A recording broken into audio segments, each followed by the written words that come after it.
हरे कृष्ण प्रभु जी हरे कृष्ण प्रभु जी दंडवत प्रणाम। हरे कृष्ण प्रभु जी दंडवत ప్రణామాలు.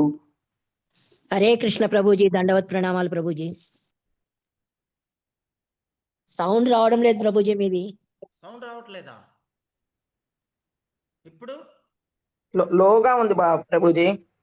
అయ్యో ఎందుకని?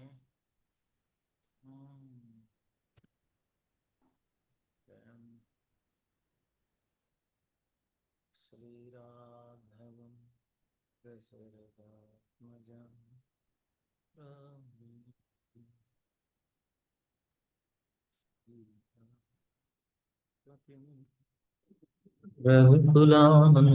ఇప్పుడు వస్తుందా?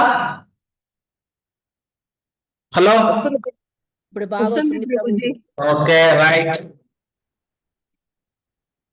ఓం అజ్ఞానతిమిరాంధస్య జ్ఞానాంజనాశలాకయ చక్షురున్మిళితం యేన తస్మై శ్రీ గురువే నమః. నమో ఓం విష్ణుపదాయ కృష్ణప్రస్థాయ భూతలే శ్రీమతే జయపతాక స్వామీతి నామినే నమాచార్యపదాయ నితాయ కృపప్రదాయనే ఘోరకథాధామదాయ నగరగ్రామతారిణే నమో ఓం విష్ణుపదాయ కృష్ణప్రస్థాయ భూతలే శ్రీమతే భక్తివేదాంత స్వామీతి నామినే నమస్తే సారస్వతే దేవే గౌరవాణి ప్రచారిణే నిర్విశేష శూన్యవాధీ పాశ్చాత్య దేశతారిణే.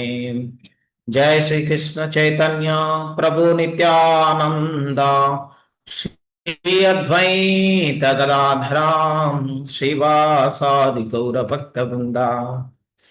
హరే కృష్ణ కృష్ణ కృష్ణ హరే హరే, హరే రామ రామ రామ హరే హరే. ముఖం కరోతి వాచాలం పంగుం లంఘాయతే గిరిం యత్కృపాతమహం వందే శ్రీగురుం దీనతారిణం పరమానందమాధవం శ్రీచైతన్య ఈశ్వరం. హరి ఓం తత్సత్. ఓం నమో భగవతే వాసుదేవాయ. భగవతే వాసుదేవాయ. ఓం నమో భగవతే వాసుదేవాయ. ఓం నమో భగవతే వాసుదేవాయ. ఓకే, మనం ఈరోజు భగవద్గీత గురించి 9వ అధ్యాయం 25వ శ్లోకం గురించి మాట్లాడుకుందాం. ఇందులో ఏం చెప్తున్నారు? ఈ అధ్యాయం మనందరికీ తెలిసి ఇది చాలా గుహ్యమైనది, చాలా రహస్యమైనది కూడా ఈ అధ్యాయం. ఇందులో మనకి కృష్ణ పరమాత్ముడు మనకి 8వ చాప్టర్ అంటే 7వ చాప్టర్ నుంచి కూడా భక్తిని ఏ విధంగా చేయాలి అని చెప్పేసి చెప్తూ ఉంటారనమాట. ఇక్కడ చూడండి, కృష్ణ ఏం చెప్తున్నారు? యాంతి దేవా వ్రతా దేవాని పిత్రాని పితృవ్రత భూతాని యాంతి భూతేజ యాంతి మధ్యాజి నోపిమాం. అంటే దేవతలను పూజించేవారు దేవతలో జన్మింతురు, పితృలను అంటే పితృదేవతలను పూజించేవారు పితృలోకములకు చేరుదురు, భూత ప్రేతలను పూజించేవారు వానియందే జన్మించురు, కానీ నన్ను పూజించేవారు నాతోనే నివసింతురు. ఇక్కడ చూడండి, సాక్షాత్ భగవంతుడు చెప్తున్నాడు, ఏదైతే మనం చేస్తున్నామో అవి ఆ విధంగా వర్తిస్తాయి. కానీ ఇక్కడ నన్ను పూజించువారు నాతోనే నివసింతురు అని చెప్పేసి కృష్ణ చెప్తున్నాడు. ఇంకా ఎవరు కూడా అలా చెప్పరన్నమాట. కృష్ణ అందరికి ఇది చెప్తున్నారు. ఏమని? ఇప్పుడు నువ్వు వారిని పూజిస్తే ఇలా అవుతావు, వీరిని పూజిస్తే ఇలా అవుతావు అని చెప్పేసి. కృష్ణ ఆయన సాక్షాత్తు భగవంతుడు. చూడండి, ప్రభుపాదులు వారు చెప్తారు, చంద్రలోకానికి వెళ్ళాలనంటే ఈ దేహము సరిపోదు మనకి, ఈ దేహంతో వెళ్ళలేము. అదే భాగవతంలో మెన్షన్ చేశారు, చంద్రలోకానికి వెళ్ళాలి అంటే ఈ యొక్క సూర్యమండలాన్ని దాటి వెళ్ళాలి. సూర్యమండలాన్ని 1 కిలోమీటర్ ఇంకా 4-5 కిలోమీటర్లు పైకి వెళ్ళామనుకో, ఆ లేయర్ దాటిన తర్వాతకి ఆ వేడికి దానికన్నా ముందే, లోకానికి వెళ్ళే కన్నా ముందే మనం నశించిపోతాము. అయితే అంత ఈజీ కాదు ఏది కూడా. ఇక్కడ వేదాలు అని చెప్పేసి మనకి ఇవ్వటం జరిగింది. ఆ వేదాల్లో ఏమంటారంటే ఇవి మనకి ఒక మార్గ నిర్దేశికాలు. భక్తి గురించి కానీ, భగవంతుని గురించి కానీ, వారి యొక్క లీలల గురించి కానీ, వారి ధామం గురించి కానీ అన్నిటి గురించి వివరించటం జరిగింది వేదాల్లో. అయితే మనం అనుకుంటాము గమ్యమును సాధింపగలడు. అయితే వాంఛితమైన గమ్యములు అంటే ఇక్కడ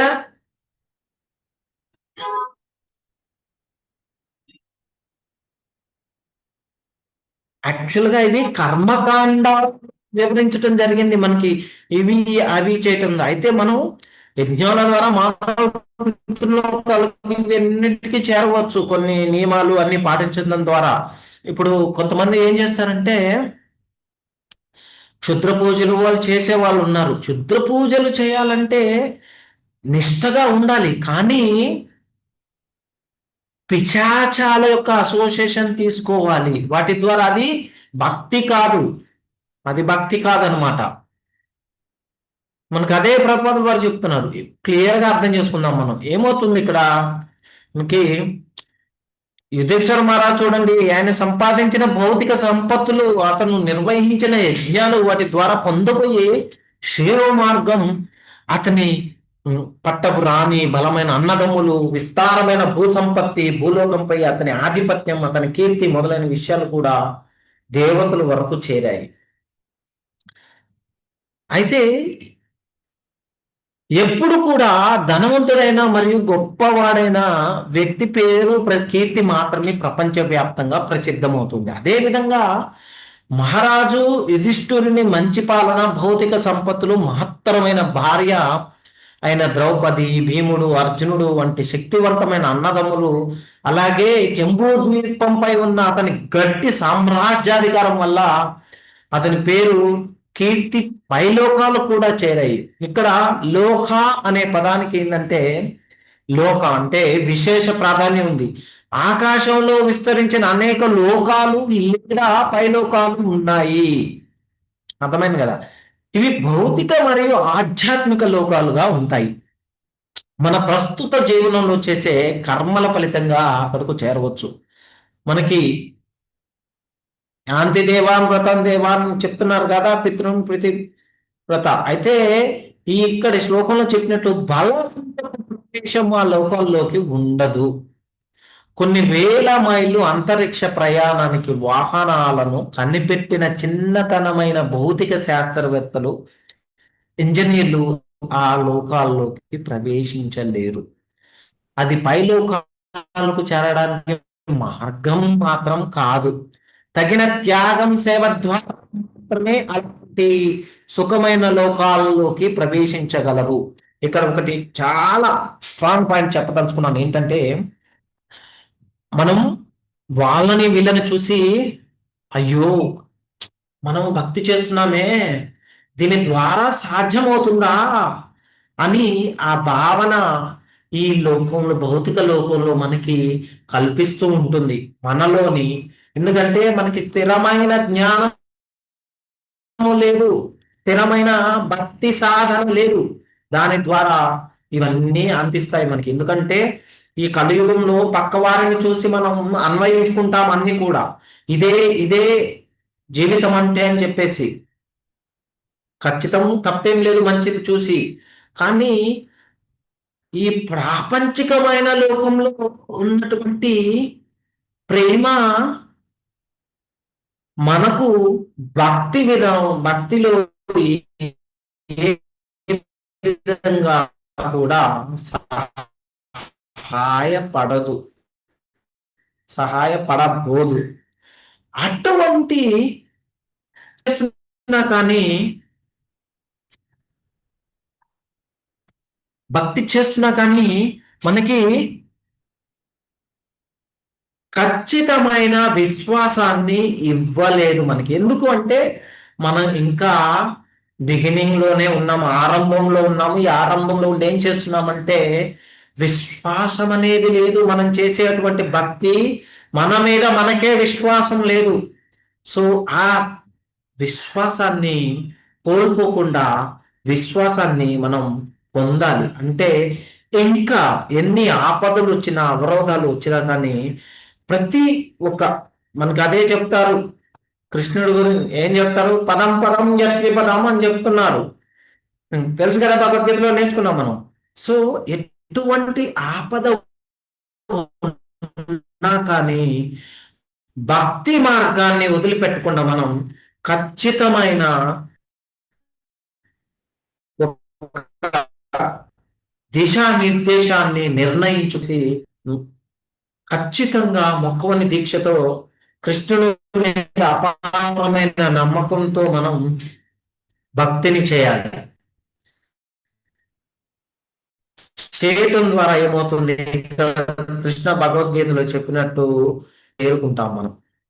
అయితే ఈ దేహంతో సాధ్యం కాదు. ఇప్పుడు ఎవరైతే మనల్ని ఎక్కడ యాక్చువల్గా మోసం చేస్తారంటే మనకు తెలీదు. వాళ్ళన్నీ కూడా ఓకే ఇది జరుగుతుంది, అది జరుగుతుంది, ఇట్లా అట్లా అని చెప్పేసి మనల్ని బ్రెయిన్ వాష్ చేస్తారనమాట.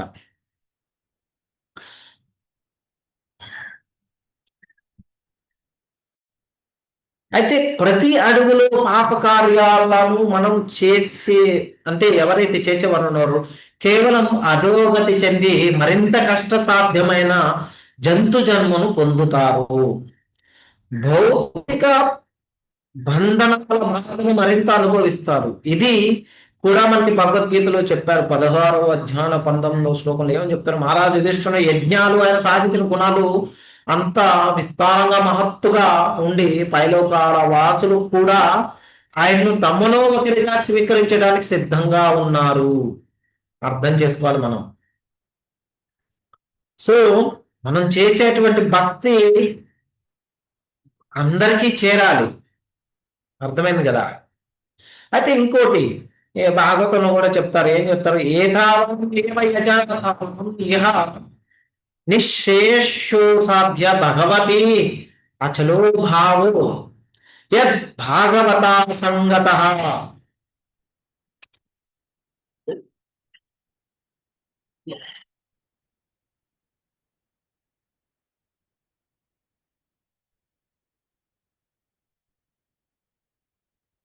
మనం ఎన్ని దేవతలను పూజించినా అతి ఉన్నతమైన శ్రేయస్సు అంటే భగవంతునిపై ఉన్న స్థిరమైన భక్తి.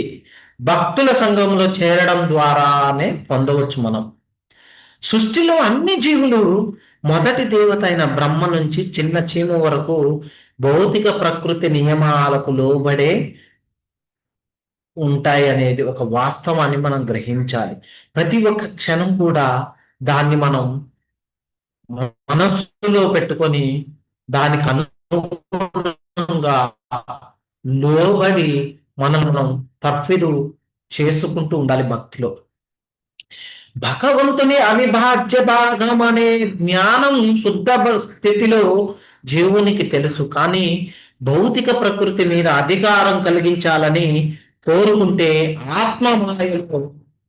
ఆత్మ మాయలో పడుతుంది. తద్వారా ప్రకృతిలోని యొక్క 3 గుణాల బంధనంలో చిక్కుకొని శ్రేయస్సు కోసం ఎప్పటికీ ఇబ్బందులు పడుతుంటాం.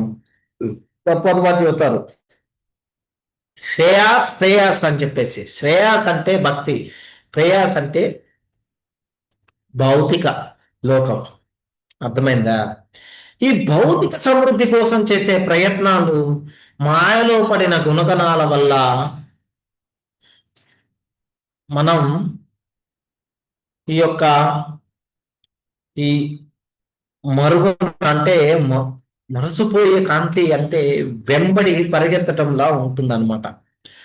మనకి భిన్నమైన దేవతల పూజల ద్వారా లేదా తర్కం, శాస్త్ర విజ్ఞాన సాంకేతికత వంటివి ఉపయోగించుకొని భగవంతుని లేదా దేవతల సహాయం లేకుండా భౌతిక సుఖాలను పొందడానికి చేసే ప్రయత్నాలు వాస్తవానికి భ్రమ మాత్రమే. ఎందుకంటే ఈ రకమైన యత్నాల ద్వారా మనిషి జననం, మరణం, వృద్ధాప్యం, రోగం వంటి జీవిత సమస్యలను ఎప్పటికీ పరిష్కరించలేము. చరిత్రలో చూసుకుంటే అనేక రాజులు, చక్రవర్తులు, పాలకులు వచ్చిన తమ ప్రణాళికలను వదిలేసి వెళ్ళిపోతారు. కానీ అసలు సమస్యలు పుట్టుక, మరణం, వృద్ధాప్యం, వ్యాధి ఎప్పటికీ కూడా పరిష్కరింపజాలేనివి. అది అర్థం చేసుకోవాలి మనం. మనుష్య జన్మను పొందిన వారు అసలు జీవిత సమస్యలను పరిష్కరించడానికి ప్రయత్నించాలి. అసలు జీవిత సమస్యలు ఏమిటి? ఇప్పుడే మాట్లాడుకున్నాం. జన్మ, మృత్యు, జర, వ్యాధి, దుఃఖ, దోషానుదోష. ఈ యొక్క దోషాలను ఏ విధంగా మనం దుఃఖాల నుంచి బయటపడాలి అని చెప్పేసి ప్రయత్నించాలి. భిన్న సంతృప్తి పరచడం లేదా భగవంతుని గాని దేవతలు గాని సహాయం లేకుండా శాస్త్రీయ విజ్ఞానం ఆధారంగా సాధించాలనుకోవడం ద్వారా సమస్యలు తొలగవు. వేదాల ప్రకారం కొంతమంది దేవతలను ప్రత్యేక లాభాల కోసం పూజిస్తారు. అందువల్ల దేవతలు కల్పితమైన కాదు, కానీ నిజమైనవే అని చెప్పాలి. దేవతలు మనలాంటి వాళ్ళే, కానీ భగవంతుని ప్రత్యేక సేవలు, విశిష్టమైన పదవుల్లో ఉండటం వల్ల ఎక్కువ శక్తివంతులుగా ఉంటారు. భగవద్గీతలో కూడా దీన్ని నిర్ధారించారు కూడా మనకి. భిన్న భిన్న దేవతల లోకాల్లో కూడా గీతలో పేర్కొనబడ్డాయి. ఏం చెప్తారు? అతిశ్రేష్టమైన దేవత అయిన బ్రహ్మదేవుని లోకం కూడా చెప్పబడింది. భాగవతంలో ఏమని చెప్తారు? బ్రహ్మకు కూడా భాగవతం ఉంది. మనం ఎన్ని వేల శ్లోకాలు చదువుతాం? 18,000 శ్లోకాలు చదువుతాం. బ్రహ్మకి 80,000 శ్లోకాలు ఉన్నాయి. అర్థమైందా? భౌతికతలో మునిగిపోయిన వారు భగవంతుని కానీ దేవతలు కానీ విశ్వసించరు. అర్థమైందా? చంద్రుడు వంటి సమీప గ్రహాలపై మాత్రమే ప్రయోగాలు చేస్తూ నిజానికి చంద్రుడి గురించి కూడా చాలా తక్కువ సమాచారం పొందగలుగుతున్నాం మనం ఈ రోజు వరకు. చంద్రుడిపై భూమి కొనుగోలు చేయమని ప్రకటన చేస్తా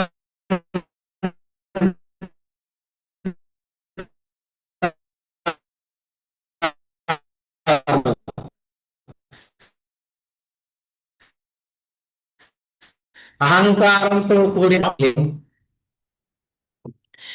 అయితే వేద విధానాన్ని అనుసరించే వారికి భిన్నమైన విధానం ఉంది. వారు వేద వచనాలను సంపూర్ణంగా పూర్తి విశ్వాసంతో అంగీకరిస్తారు. అందువల్ల భగవంతుని దేవతలు వారి నివాస గ్రహాల జ్ఞానం భౌతిక లోకంలోనైనా ఆధ్యాత్మిక లోకంలోనైనా సరైన రూపంలో తెలుసు. ప్రాచీన కానీ అత్యంత ప్రామాణికమైన వేద గ్రంథమైన భగవద్గీతను శంకరాచార్య, రామానుజాచార్య, మధ్వాచార్య, విష్ణుస్వామి, నింబార్క, చైతన్య మహాప్రభు వంటి మహాచార్యులు అంగీకరించారు. అందువల్ల భగవద్గీతలో దేవతా పూజ వారి లోకాల విపులంగా వివరించబడ్డాయి. దేవతలను పూజించేవారు దేవతల్లో లోకాలకు వెళ్తారు. భౌతికవాదులు భౌతిక లోకం,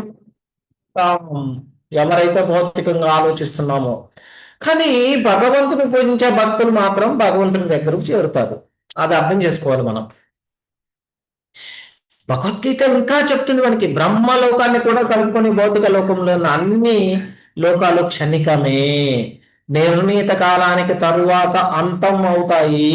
కాబట్టి దేవతలతో పాటు వారి అనుచరులు కూడా క్షయం అవుతారు. కానీ భగవంతుని లోకాన్ని చేరిన వారు శాశ్వతమైన జీవితం పొందుతారు. ఇదే వేద వాంగ్మయాన్ని తీర్మానం. దేవతల పూజలకు ఒక ప్రయోజనం ఏంటంటే, వారికి ఉన్న వేద విశ్వాసం ద్వారా భగవంతుని పట్ల ఉన్న భక్తులను కలిసి భగవంతుని భజనతో లభించే శ్రేయస్సును తెలుసుకునే అవకాశం ఉంటుంది.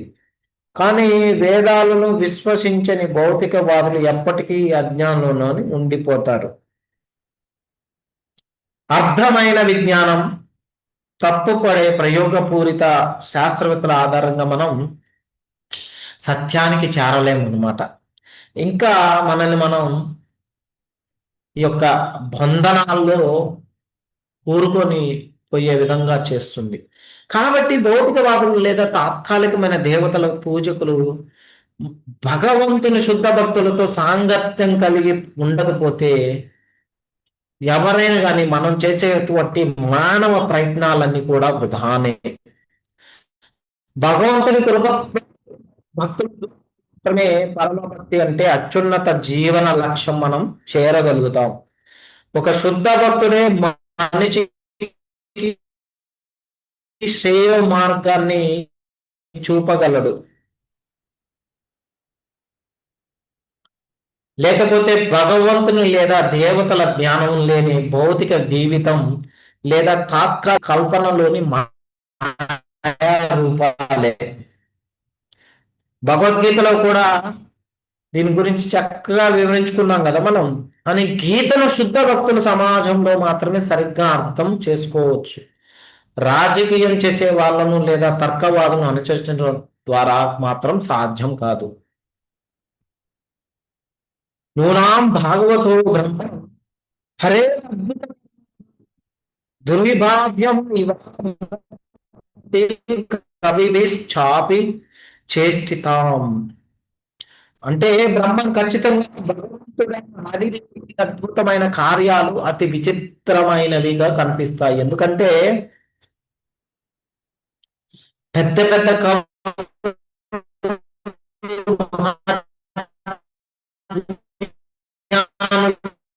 కూడా వాటిని పూర్తిగా అర్థం చేసుకోలేరు.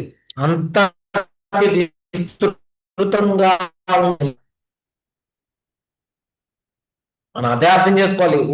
బ్రహ్మాండిక అత్యంత ఆశ్చర్యకరమైనవిగా ఉంటాయి. ఎందుకంటే అనేక మంది పండితులు ఎంతగానో పరిశీలించినా అవి పూర్తిగా అర్థమయ్యేలా చేయటం అసాధ్యంగానే ఉండిపోతుంది, సాధ్యం కాదు. అయితే ఎప్పుడైతే మనం ఒక బ్రహ్మాండం సృష్టించిన క్రియలే కూడా అద్భుతంగా భావ్యంగా కనిపిస్తాయో, అంతేకాదు సంఖ్య లేని అనేక బ్రహ్మాండాలు ఉన్నాయని, అవన్నీ కలిపి భౌతిక సృష్టి ప్రకృతిగా ప్రసిద్ధం. భగవంతుని సృష్టిలో ఇది కేవలం ఒక భాగం మాత్రమే. భౌతిక జగత్తు కేవలం ఒక భాగం మాత్రంగా నిలుస్తుంది. ఏకాంశేన స్థితో జగత్. భౌతిక జగత్తు భగవంతుని శక్తులు ఒక భాగం మాత్రమే అనుకుంటే మిగతా 3 భాగాలు వైకుంఠ జగత్తుగా ఉన్నాయి. వీటిని భగవద్గీతలో మద్ధామ లేదా సనాతన ధామ్, శాశ్వత లోకం అని పిలవటం జరిగింది. మునుపటి అంటే ఇంతకుముందు ఇంకా భగవంతుడు సృష్టిని చేసి మళ్ళీ తానే లీనం చేస్తాడు. మనం ఇంతకుముందు కూడా నేర్చుకున్నాం. ఇది భౌతిక జగత్తుకే వర్తిస్తుంది. ఎందుకంటే వైకుంఠ జగత్తు సృష్టి లయలకు లోబడదు, అది శాశ్వతం. వైకుంఠం లయం అయ్యేది, అయితే దాన్ని శాశ్వతం అని ఎందుకంటారు? లయం అవ్వదు కాబట్టి అది వైకుంఠం. వైకుంఠ అంటే వై అంటే ఎందుకు, కుంఠ అంటే బాధలు. అక్కడ బాధలు అనేవి ఉండవు. భగవంతుడు తన నామంతో అంటే తన శాశ్వత నామం, గుణాలు, లీలలు, పరిచారకులు స్వరూపం ఉన్నాడు.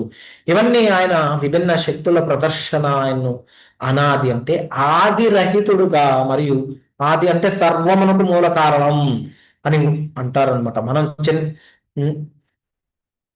చిన్న చిన్న అర్థముల ప్రకారం భగవంతుని కూడా ఎవరు సృష్టించారు అనుకుంటాం, కానీ వేదాంతం చెబుతుంది ఆయన సృష్టించబడిన వాడు కాదని. ప్రతిదీ ఆయన సృష్టించబడింది. నారాయణో వ్యక్తాత్. సాధారణ మనిషికి ఇవన్నీ అద్భుతంగానే కనిపిస్తాయి. మహాపండితులు కూడా ఇవి పూర్తిగా తెలుసుకోలేరు. కాబట్టి తార్కిక వాదనలతో విభిన్నమైన సిద్ధాంతాలను ప్రతిపాదిస్తారు. అంతే కదా. కేవలం ఒక బ్రహ్మాండం గురించి కూడా వారికి పూర్తిగా జ్ఞానం లేదు. ఈ పరిమిత అవకాశం ఎంత దూరం విస్తరించదో, ఎంత ఈ తారలు గ్రహాలు ఉన్నాయో వారికి కూడా తెలీదు. ఈ అనేక గ్రహాల పరిస్థితుల గురించి కూడా ఆధునిక శాస్త్రవేత్తలకు సరైన అవగాహన లేదు, సమాచారం. కొంతమంది శాస్త్రవేత్తలు 100 మిలియన్ల గ్రహాలు అని చెప్తున్నారు. 1960లో ఏం చెప్తారంటే, మాస్కో నుండి వచ్చిన ఒక వార్త ప్రకారం రష్యా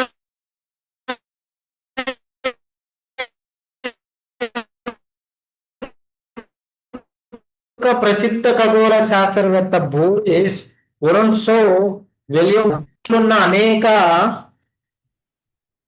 అనంత గ్రహాలు విశ్వంలో ఉండాలి, అక్కడ కూడా విస్తారంగా ఉండవచ్చు. రసాయన శాస్త్రవేత్త డాక్టర్ నికోలై జిరో ఇలా అన్నారు. ఏం చెప్తారు? మంగళ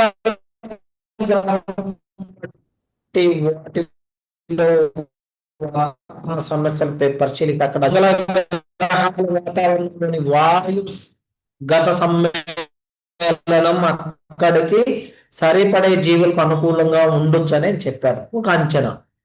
అయితే ఈ జీవులు భిన్న గ్రహ వాతావరణానికి సరి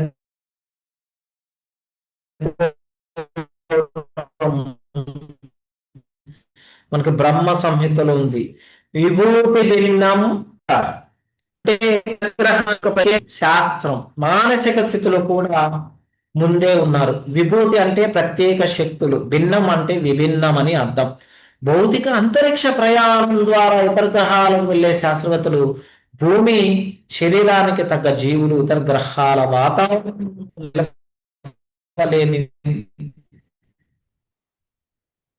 తెలుసుకోవాలి. కాబట్టి స్థితిని సిద్ధం చేసుకోవాలి, అప్పుడే సాధ్యమవుతుంది. ఈ దేహంతో వెళ్ళలేం మనం.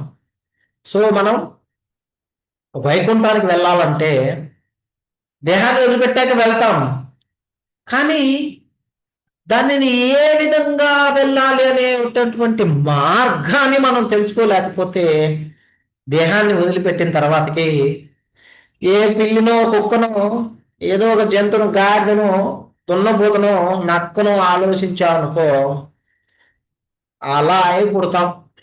లేదనుకో ఇంకా వేరేది ఏదైనా ఆలోచించామనుకో అక్కడికి వెళ్తాం. ఎంత కాదు, మనం ఏం చేయాలి? యాంతి మధ్యజ్ఞోపి మాం, ఏం చెప్తున్నాడు? నాయందు కృష్ణుడు ఏం చెప్తున్నాడు? నన్ను పూజించే భక్తులు నాతో ఉంటారు అని చెప్పేసి. అది గుర్తుంచుకోవాలి. అదే కదా పరీక్షిత్ మహారాజ్ భగవంతుడి సృష్టి గురించి అడిగిన ప్రశ్న ఆయనకు సృష్టి విధానం తెలుసు అని చెప్తోంది.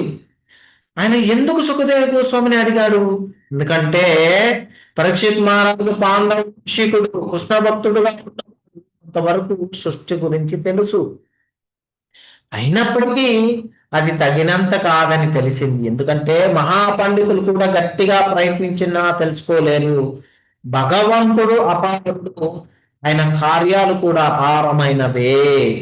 పరిమితమైన జ్ఞానం తప్పుడు ఇంద్రియాలతో ఉన్న ఏ జీవికి బ్రహ్మదేవుని స్థాయి వరకు ఉన్నవాడికి కూడా అని పూర్తిగా తెలుసుకోలేరు. అది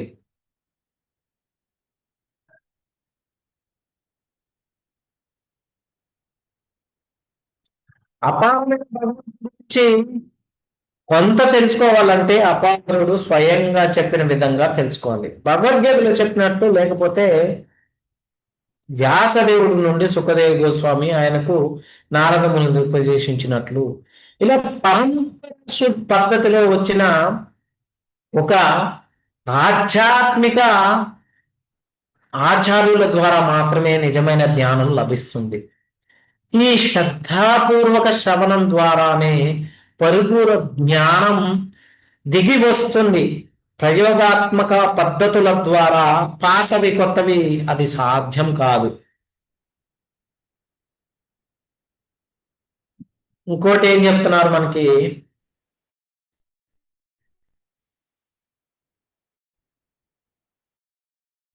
యాస్మిన్ కర్మ సమాయో గుణిన పరిణామం అభిపస్తమా. అంటే ఏం చెప్తున్నాడు?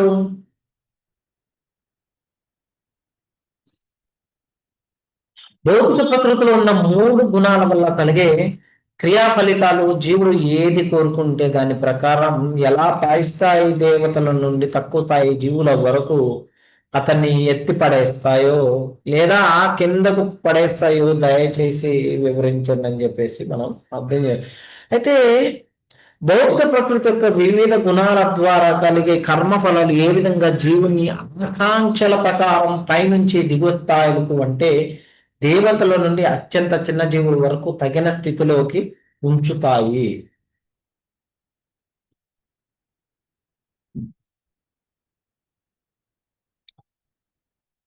మనకి భౌతిక ప్రకృతిలో ఉన్న 3 గుణాల ఆధారంగా చేసే అన్ని కార్యాల వలన కలిగే క్రియలు ప్రతిక్రియలు చిన్న స్థాయిలోనైనా విశాల స్థాయిలోనైనా సమీకృతమై వాటి ఫలితాలు అదే నిష్పత్తిలో వ్యక్తమవుతాయి.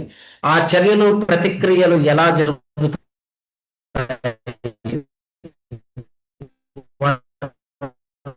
విధానాలు ఏమిటి, ఎంత మేరకు పనిచేస్తాయి అన్ని మహారాజు స్వామిని అడిగిన ప్రశ్న అర్థమవుతుంది. వినపడుతుందా నేను చెప్పేది? చేయండి. అప్పన్న స్వామి, అప్పన్న గారు వినపడుతుందా? అర్థమవుతుంది కదా? ఇంటర్నెట్ సరిగ్గా లేదనుకుంటా నాకు.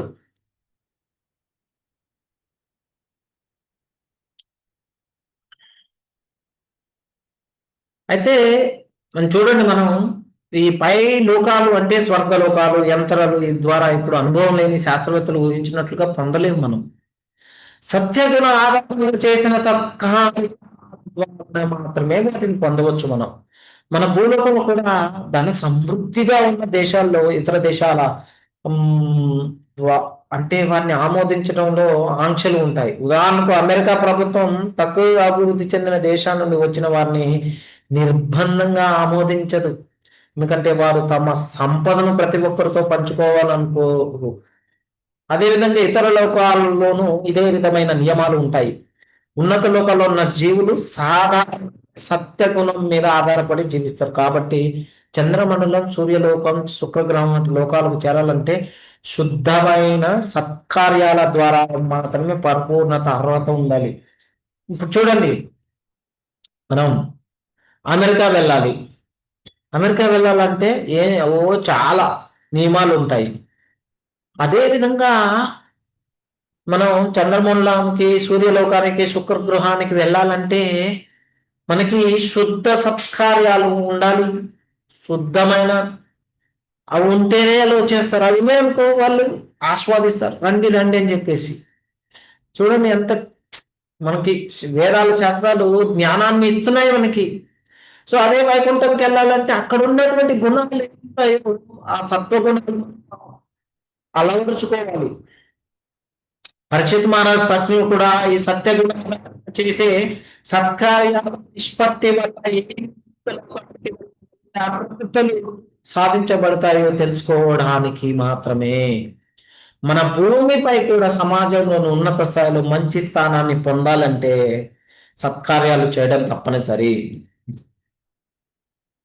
చూడండి, మనం మంచిగా సుఖశాంతోత్సాహాలతో భార్య పిల్లలకు ఫ్యామిలీతో ఉండాలి అంటే మంచి పనులు చేయాలి. లేదనుకో తీసుకెళ్ళి కారాగారంలో బంధిస్తారు. అప్పుడు ఓసలు లెక్క పెట్టాలి మనం. అర్థమైంది కదా? అంతే కదా? అర్హత లేని బలవంతంగా న్యాయస్థానం న్యాయమూర్తి పీఠం మీద కూర్చోలేడు. అలాగే మంచి సత్కారాలు చేయకుండా ఉన్నత లోకాల్లోకి ప్రవేశించడం అసంభవం. రజోగుణం బానిసలైన వారికి యంత్రాలు లేదా ఎలక్ట్రానిక్ పద్ధతుల ద్వారా ఉన్నత లోకాల్లో ప్రవేశం సాధ్యం కాదు. అయితే ఇక్కడ మనకి భగవద్గీతలో చెప్పినట్లు ఎవరు స్వర్గలోకానికి చేరడానికి ప్రయత్నిస్తారో వారు అక్కడికి వెళ్ళగలరు. పితృలోకానికి వెళ్ళాలనుకునే వారికి కూడా అవకాశం ఉంది. భూలోకం మెరుగుపరచాలనుకునే వారు దానికి సాధిస్తారు. భగవంతుని లోకానికి వెళ్ళదలిచిన వారు కూడా లక్ష్యం సాధిస్తారు.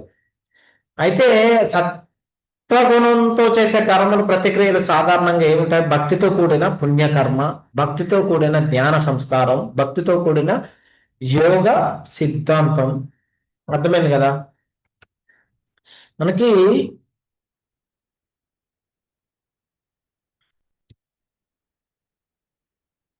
కృష్ణుడు చాలా స్పష్టంగా చెప్తున్నాడు, ఎవరు ఏ దేవతను ఏ స్థాయికి పూజిస్తారో వారు ఆ ఫలితాన్ని మాత్రమే పొందుతారు. కానీ భగవంతుని భక్తులు మాత్రం స్వయంగా భగవంతుని స్థానాన్ని కృష్ణధామాన్ని పొందుతారు. ప్రపంచంలో చూడండి ఎంత నిశ్చితంగా విశదీకరించారు. ఇది భక్తి యొక్క అత్యున్నత స్థాయి, భగవంతుని యొక్క శుద్ధ భక్తి ద్వారా మాత్రమే సాధ్యమవుతుంది. కర్మ జ్ఞాన యోగాలతో పోలిస్తే భక్తి ద్వారా మాత్రమే మనిషి భగవంతుని పరమధామాన్ని పొందగలరు. శీల ప్రభుత్వ అష్టకళా భక్తిని నిరంతర కృష్ణ చింతన అంటే ప్రోత్సహిస్తారు. ఇది మన జీవిత లక్ష్యం అని కూడా తెలిపారు. మనకి ఎవరు ఏ కొరకు పూజిస్తారో ఏ ఫలితాన్ని మాత్రమే పొందుతారు, ఆ ఫలితాన్ని మాత్రమే. అర్థమైంది కదా? కానీ కృష్ణ భక్తులు కృష్ణుడి శాశ్వత లోకాన్ని పొందుతారు. కాబట్టి మనం కూడా భగవంతుని నిష్కామ భక్తిని అభ్యసించాలి. నిత్యంగా కృష్ణ స్మరణ, నామ జపం, పూజ, సేవ ద్వారా మన జీవితాన్ని శుద్ధం చేసుకోవాలి. మనం ఎలా చేరవచ్చు? నిత్య హరినామ సంకీర్తనం, భగవద్గీత భాగవతం చదవడం, భక్తులతో సత్సంగం, ప్రసాదం, సత్కారం, అంతే కదా, కృష్ణుడి మీద శుద్ధ విశ్వాసం. ఇలా చేయడం వల్ల భగవద్గీతలో మనకి చెప్పినట్లు, ఈ శ్లోకంలో చెప్పినట్టు ఆధ్యాత్మిక లక్ష్యాన్ని సాధించవచ్చు. కృష్ణుడి వైభవమయమైన లోకానికి మనం చేరగలుగుతాం. ఏ లోకం? వైభవమైన లోకం. అయితే భక్తితో కూడిన యోగ సిద్ధులు, చివరగా భక్తితో మాత్రమే, ఎలాంటి ఇతర మిశ్రణం లేకుండా చేసే భక్తి సేవ, ఈ భక్తి పరాభక్తి అంటే శుద్ధ భక్తిగా ప్రసిద్ధం. ఇది మాత్రమే ఒక మనిషిని ఆధ్యాత్మిక లోకానికి, భగవంతుని వద్దకు తీసుకువెళ్తుంది. ఆ పరమధామం కల్పితం కాదు, అది నిజమే. చంద్రమండలం ఎంత వాస్తవమో అంత వాస్తవం భగవంతుని లోకాన్ని, అలాగే భగవంతుని స్వరూపాన్ని తెలుసుకోవాలంటే ఆధ్యాత్మిక లక్షణాలు కలిగి ఉండాలి. మరింత విశ్లేషణ లేదా పదార్థ వివరణ కావాలా మనకి? అవసరం లేదు. శాస్త్రాలు చెప్తున్నాయి, గురువులు చెప్తున్నారు, కృష్ణుడు స్వయంగా చెప్తున్నారు.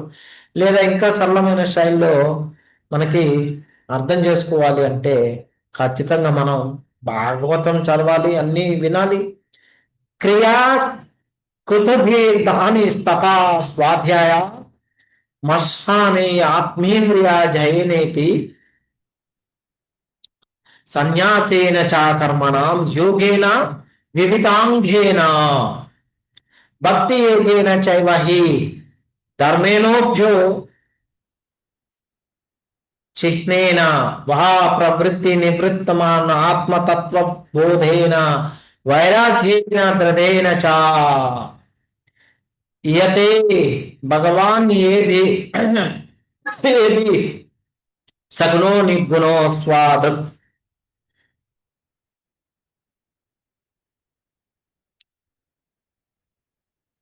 అంటే ఫలాకాంక్షతో చేసే కర్మల ద్వారా, యజ్ఞాల ద్వారా, తపస్సు ద్వారా, వివిధ గ్రంథాలను అధ్యయనం చేయడం ద్వారా, తత్వ పరిశోధన ద్వారా, మనస్సును నియంత్రించడం ద్వారా, ఇంద్రియ జయం ద్వారా, సన్యాసాశ్రమాన్ని స్వీకరించడం ద్వారా, తనకు కట్టుబడ్డ కర్తవ్యాన్ని నిర్వర్తించడం ద్వారా, వివిధ యోగ విధానాలను అనుసరించడం ద్వారా, భక్తి యోగం ద్వారా, అలాగే వ్యాసంగం అంటే రాగం తెలుసు కదా, మరియు విరక్తి, వైరాగ్యం రెండింటి లక్షణాలతో కూడిన భక్తి ప్రక్రియను ప్రదర్శించటం ద్వారా, ఆత్మజ్ఞానాన్ని పొందటం ద్వారా, మరియు గాఢమైన విరక్తిని పెంచడం ద్వారా, ఇలా ఆత్మ సాక్షాత్కారానికి సంబంధించిన వివిధ విధానాలపై నిపుణత కలిగిన వాడు భగవంతుని స్వరూపాన్ని, ఆయన భౌతిక సృష్టిలో రూపాన్ని, అలాగే ఆయన ఆధ్యాత్మిక స్వరూపాన్ని సకలం తెలుసుకోగలుగుతాడు. 5 minutes more. ఓకే. అయితే ఒకవేళ మనం శాస్త్ర ప్రకారం ప్రవర్తిస్తే వివిధ ఆశ్రమాల వారికి ప్రత్యేకంగా కట్టుబడిన విధానాలు ఉంటాయి, విధులు ఉంటాయి అన్నమాట. మనం గృహస్థ చూసుకుంటే గృహ జీవులకు కర్మలు, యజ్ఞాలు, దానాలు, నియమబద్ధమైన కర్తవ్యాలు ముఖ్యంగా సూచించబడ్డాయి. వనప్రస్థులు తపస్సు, వేద ధ్యానం, తత్వ పరిశోధన చేయడం అవసరం. బ్రహ్మచారులకు వేదాలను గురువుల నుంచి శ్రద్ధగా నేర్చుకోవడం ముఖ్యమైనది. సన్యాసులకు మనస్సు, ఇంద్రియాలను జయించడం అవసరం. ఇలా ప్రతి ఒక్కరికి వివిధ కర్తవ్యాలు సూచించబడ్డాయి. వాటి ద్వారా ఆత్మ సాక్షాత్కారం పొందగలరు. ఆ తరువాత కృష్ణ భక్తిలో స్థిరమవుతాం. భక్తి యోగేన చైవ హి అంటే బలంగా మనం అర్థం చేసుకోవాలి. పూర్వపు అంటే అంటే యోగం, యజ్ఞం, కర్మం, వేద పఠనం, తత్వ విచారం, సన్యాసం ఇవన్నీ భక్తి యోగంతో మిళితం చేసినప్పుడే ఫలితం ఇస్తాయి. భక్తి లేకుండా చేసిన యత్నాలు అసలైన ఫలితాన్ని ఇవ్వలేవు. మనకు భగవద్గీతలో అదే చెప్తున్నారు. 9వ అధ్యాయంలో 27వ శ్లోకంలో ఏం చెప్తున్నారు? నీవు చేసే ఏ కర్మైనా, త్యాగమైన, ఆస్టరిటీస్ కానీ ఏదైనా కానీ దానమైన ఆ ఫలితాన్ని నాకే అర్పించు. అదే కదా చెప్పేది. ధర్మేను భయ చిహ్నేన అంటే భక్తి యోగం 2 లక్షణాలు కలిగి ఉంటుంది. భగవంతుని పట్ల ఆప్యాయత అంటే రాగం, మరియు భౌతిక బంధనాల పట్ల విరక్తి, వైరాగ్యం. దీన్ని తినే వ్యక్తి ఆకలి తీరడంతో పాటు తినాలన్న ఆకాంక్ష తగ్గిపోవడంతో పోల్చడం జరిగింది. భక్తి సేవకులు కూడా ఇలాగే భగవంతుని పట్ల ప్రేమ పెరుగుతూ ఉంటుంది, భౌతిక ఆకాంక్షలు తగ్గిపోతాయి. ఇక్కడ నవరస భక్తి విధానాలు శ్రవణం, కీర్తన, స్మరణం, అర్చనం, సేవనం, దాస్యం, సఖ్యం, ఆత్మనివేదనం, పాద సేవనం ద్వారా భగవంతుని పట్ల ఆప్యాయత పెరుగుతుంది. భౌతిక బంధనాల పట్ల విరక్తి పెరిగే విధానాలను ఇదే అధ్యాయంలో 36వ శ్లోకంలో వివరిస్తారు. ఏమని చెప్తారు?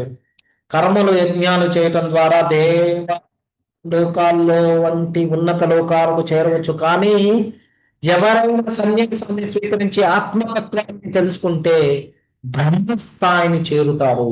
ఆపై తన నిజమైన స్వరూపం తెలుసుకున్నవాడు భక్తి యోగ ద్వారా భగవంతుని పరిపూర్ణంగా తెలుసుకుంటాడు. ఆత్మతత్వ బోధేన అంటే నిజమైన స్థితి భగవంతుని శాశ్వత సేవకులం అని తెలుసుకోవడం. ఆ పరిజ్ఞానం లేని వారు తమ శరీరం, కుటుంబం, దేశం కోసం మాత్రమే సేవ చేస్తారు. ఒకసారి తన అసలు స్థితి తెలుసుకున్నాక భౌతిక సేవల నుండి విరక్తి వచ్చి భక్తి సేవలో లగ్నమవుతాం. అయితే భౌతిక గుణాల ఆధారంగా ఆధీనంగా నిర్వర్తించే కర్మల ద్వారా ఉన్నత లోకాలకు వెళ్ళవచ్చు. అక్కడ దేవతలు కూడా భగవంతుని భౌతిక ప్రతినిధులే. ఉదాహరణకు చూసుకుని సూర్యదేవుడు, చంద్రుడు, ఇందాక కూడా మాట్లాడుకున్నాం, వాయుదేవుడు, బ్రహ్మ, శివ గుణాధీశులైన వారు కర్మలను అనుసరించడం వల్ల దేవతల లోకాలకు చేరుతారు. కానీ ఎవరు తమ అసలైన స్థితిని పూర్తిగా తెలుసుకొని భక్తి మార్గాన్ని స్వీకరిస్తారో వారు భగవంతుని పరమ స్వరూపాన్ని, సాక్షాత్కారాన్ని పొందటం జరుగుతుంది. అర్థమైంది కదా? అర్థమైతే అవ్వలేదు కదా? అయితే ఈ శ్లోకంలో మనం అదే గ్రహించవచ్చు. దురదృష్టవశాత్తు శ్రీకృష్ణుడు మరియు విష్ణువు నివసించే దివ్యలోకమును గురించిన సమాచారము నిరాకారాలు కూడా బ్రహ్మజ్యోతి నుండి పరిమితులగుదురు. కనుకనే కేవలం హరే కృష్ణ మహామంత్రం జపించడం ద్వారా మానవుడు ఈ జీవితమును పరిపూర్ణత్వమును సాధించి తిరిగి భగవద్ధామకు చేరగలడు. ఈ యొక్క మహత్తరమైన సందేశం కృష్ణ చైతన్యోద్యమం ద్వారా మానవ సమాజాన్ని అంతటికీ అందించుచున్నది. హరే కృష్ణ కృష్ణ కృష్ణ హరే హరే, హరే రామ రామ రామ హరే హరే. జయ శీల ప్రభుపాదకి, అనంత కోటి వైష్ణవ బృందకి. అర్థం చేసుకున్నాం కదా మనం ఏమిటి? ఓన్లీ కృష్ణుని పూజించటం ద్వారా మాత్రమే యొక్క భౌతిక బంధనాల నుంచి విముక్తి పొందగలుగుతాం. అది లేదనుకో భగవద్గీతలో చెప్పినట్టు పితృదేవతలు వీళ్ళని వాళ్ళని పూజిస్తే అన్ని మళ్ళీ వాటి యొక్క జీవన విధానాన్ని అనుసరించాల్సి వస్తుంది మనకి. ఓకేనండి. వాంఛా కల్పతరుభ్యశ్చ కృపా సింధుభ్యః ఏవ చ పతితానాం పావనేభ్యో వైష్ణవేభ్యో నమో నమః. హరే కృష్ణ. హరే కృష్ణ ప్రభుజీ దండవత్ ప్రణామాలు. హరే కృష్ణ ప్రభుజీ దండవత్ ప్రణామాలు. ప్రభుజీ హరే కృష్ణ. హరే కృష్ణ ప్రభుజీ దండవత్ ప్రణామాలు.